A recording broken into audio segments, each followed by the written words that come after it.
Hello everyone, I'm back from vacation. We had a dev diary last month. Let's talk about it. But before we go too far in the video, I have some good news. Yo boy got a discount code on Buttress Pillow. You know that giant ass pillow you see in the back? Shit. Yeah, you know this giant ass butt pillow you see in the background of my videos, and if you were there in my first Subverse stream, you saw it unboxed?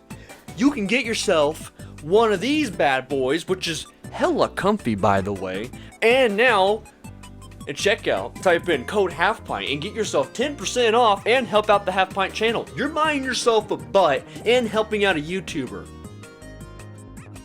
Like seriously, you can't make this up. On top of it, it's like a non-sponsor almost, you know? They're like, here's a code, go tell your friends. There you are, you have your own code. I'm like, I'm gonna go tell my Subverse friends. You guys are my friends, right? So anyways, help yourself out today. If you want to get yourself a Buttress pillow, put in the code Halfpint, get 10% off. If you don't like the big booty, they got smaller sizes too, and they have a third model coming in. So, anytime like the present, go get yourself a Buttress pillow and treat yourself. You don't want a big pillow? I mean, at least get yourself a keychain, man. It's just in the nature of Subverse. Treat yourself real well and, yeah. Buttress pillow, 10% off. Back to the video. First off, the team confirms that Elaisha Sorn, yes, the elf waifu, will be within the next update. She'll be fully voiced by Venus LeMay, which you can find her on Twitter that was linked in the blog. In the questline, we're tasked with rescuing her from a high-security prison.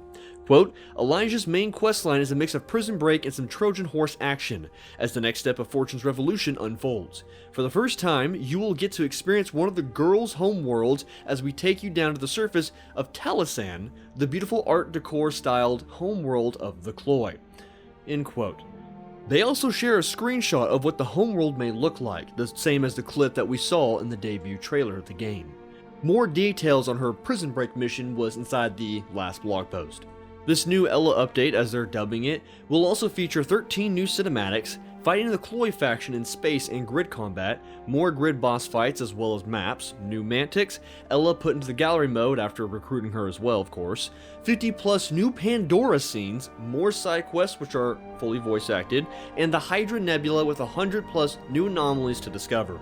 Next they talk about Streamster still being in development and to stay tuned. Don't worry people in other countries, you will be able to play Subverse soon, this stuff takes time. And lastly, they note to keep an eye on their Twitter page for sneak previews of which one has already been released in the form of a screenshot of the Cloy home planet.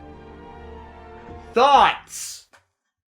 Good to hear about more story beats being added in the next update as well as a new waifu for the current cast. They continue to mention multiple times in the blog post that they are wanting the story to be more waifu centric and focused just like they've been mentioning in the last two posts as well. They understand the frustration people had with the Pandora not being integrated with the story, and so they're continuing to intertwine the two more so. Speaking of Pandora, 50 plus new scenes. Okay, first off, that's really good. That's a lot for one update of many more to come. Hats off to the dev team on that. Like, that's no small feat by any means. However, as a player with the current build of Pandora and what we've seen so far of Pandora, I'm still concerned with how they're going to turn out.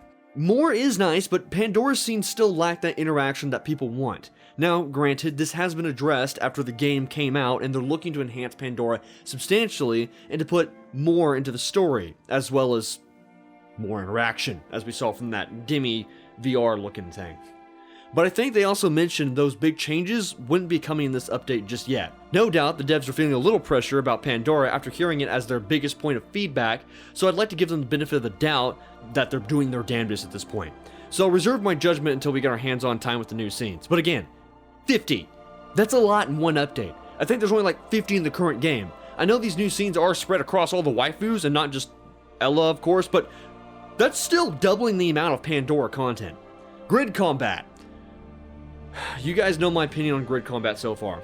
I love grid combat games, but felt Subverse got repetitive with its grid combat fairly quickly. In the previous dev blog, they mentioned they were adding some major enhancements to the grid combat. The team's not calling it an overhaul, but it's definitely just shy of being one. Some of the quality of life changes will be in the next update, like directional damage like backstabs, environmental hazards like exploding barrels, greater variety of maps in both layout and looks, new AI patterns and priorities, moveset tweaks in the Mantics, more interactions from the waifus, UI and optimization tweaks. I'm hoping it'll add more depth to the combat so it doesn't feel too straightforward. I stress these concerns because after hearing 100 plus new anomalies come to the game, that's a lot of potential great combat sections. Now, we'll also be receiving new Mantics as well, which could vary up the battles. On top of that, they're adding the ability to upgrade the Mantics, so the older ones are just as potent as the new Mantics that are added. That's all I got for you guys today.